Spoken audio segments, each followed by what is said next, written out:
povo, tudo bem com vocês? Estou morrendo de saudade de vocês. Logo estaremos juntos. Adorei as atividades de vocês saíram super bem. Estou muito feliz com as atividades que recebi. Continuem assim. E agora nós vamos para o nosso volume 2, o nosso segundo livrinho. Ele começa com o capítulo 9, falando sobre migrações brasileiras. Movimentos migratórios. Vamos começar assim. O que é a imigração? É o deslocamento populacional pelo espaço geográfico de forma temporária ou permanente que desde o início da humanidade tem contribuído para a sua sobrevivência.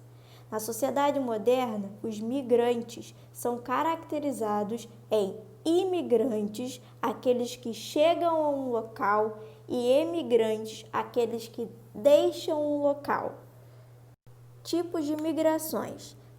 Temos as migrações internacionais, que é quando os indivíduos migram de um país para o outro. Migrações nacionais, quando os indivíduos se deslocam dentro do mesmo país, mudando apenas de região ou estado. Migrações rural-urbanas, quando os indivíduos deixam o meio rural para viverem nos espaços urbanos devido à mecanização da agricultura e à concentração de terras. E as migrações pendulares, que é quando os indivíduos se deslocam diariamente com a finalidade de trabalhar ou estudar em outras cidades. Os movimentos migratórios, eles dinamizam as sociedades à medida que chegam e saem pessoas de diferentes lugares em diferentes contextos. Podem ocorrer processos de hibridação cultural, miscigenação da população, desestabilidade da economia e da oferta de trabalho. Os fenômenos migratórios estão relacionados a preconceitos étnicos, religiosos e culturais, incluindo possíveis contextos de perseguição de cunho político e fuga de escassezes alimentares, econômicas e sociais. Migração externa. São caracterizadas pelo fluxo migratório entre países. Milhares de brasileiros deixam o país em busca de melhorias na qualidade de vida. Os fluxos migratórios brasileiros dirigem-se principalmente para os países desenvolvidos, como os Estados Unidos, o Reino Unido, a França, a Alemanha, o Japão e o Canadá. Os fluxos migratórios no Brasil e no mundo.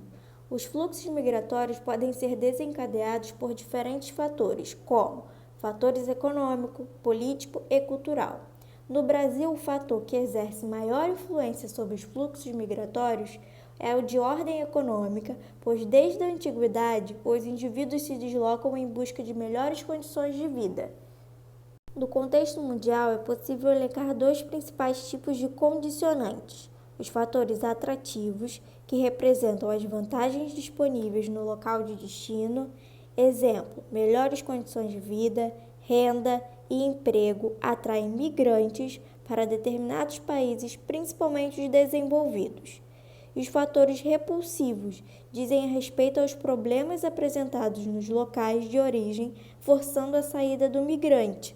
Exemplo, as precárias condições de vida dos locais de origem dos migrantes, além de crises econômicas, conflitos militarizados, ameaças aos direitos humanos, entre outros.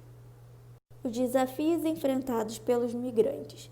Independentemente dos motivos que levam grupos e indivíduos a se deslocarem, situações adversas farão parte do cotidiano dessas pessoas, como as diferenças culturais, certos comportamentos, leis e estilos de vida podem se tornar estranhos para o migrante, a globalização, o custo de vida, a mão de obra não qualificada, o alto domínio da língua nativa e a xenofobia, corresponde ao medo ou ódio de tudo aquilo que é de fora, representa no âmbito social os preconceitos raciais, grupal e contra minorias nacionais ou culturais.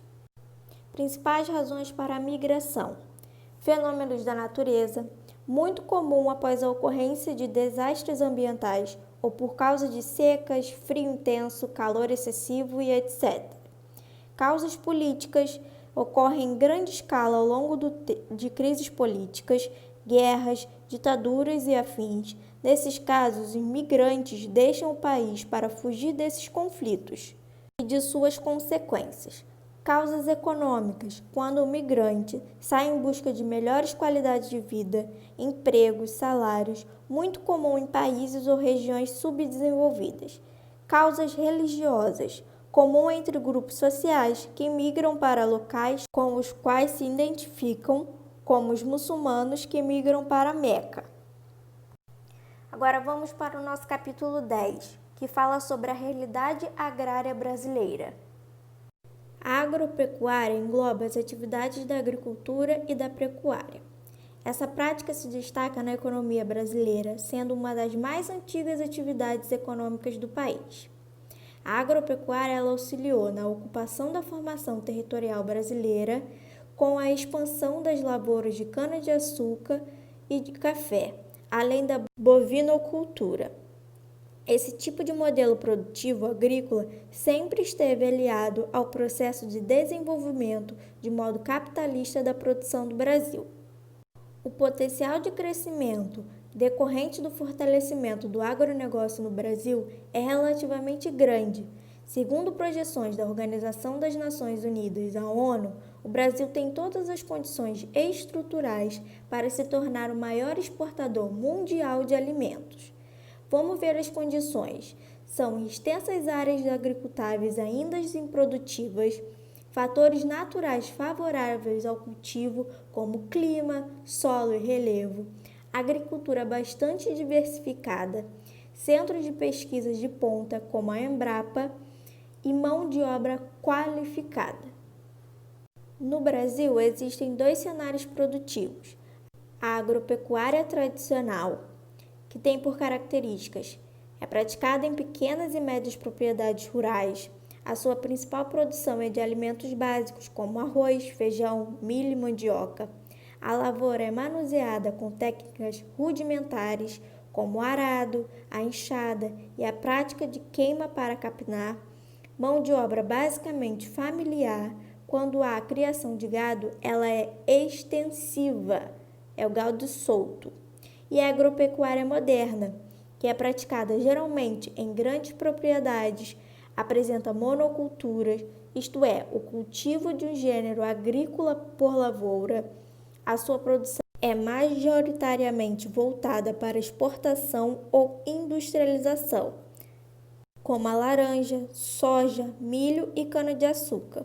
Possui técnicas de produção extremamente modernas, como a irrigação, plantio em curva de nível, ração balanceada e vacinação, e a criação do gado é intensiva, que é quando o gado fica confinado. A diferença entre esses dois cenários está basicamente na concentração de insumos agrícolas, ou seja, na quantidade de maquinário, ferramentas, agroquímicos, adubos e fertilizantes que cada setor utiliza. O grande volume da produção agropecuária brasileira deve-se, em parte, ao aumento do nível tecnológico empregado nas propriedades rurais. A utilização de técnicas modernas de cultivo e criação resulta em maior produtividade. Todas essas inovações tecnológicas chegaram no Brasil por volta da década de 1970. Mas o início de todo o processo de industrialização e mecanização do campo ocorreu nos Estados Unidos, na década de 1950, com a Revolução Verde. O que foi a Revolução Verde? É uma política de ampliação da produção agrícola. Quando? A partir da década de 50. E por quê? Para acabar com a fome e aumentar a produtividade. A modernização agrícola trouxe grandes mudanças para a população. A mecanização fez do Brasil uma potência mundial no setor, pois passamos a produzir mais e melhor, o que fez aumentar significativamente nossas exportações.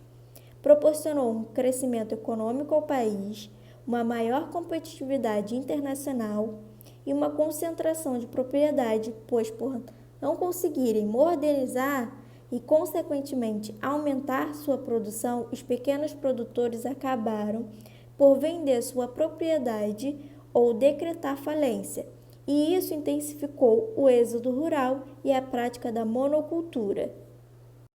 E é isso, meus amores. Façam os exercícios. Qualquer dúvida, escrevam nos comentários do vídeo. Beijos!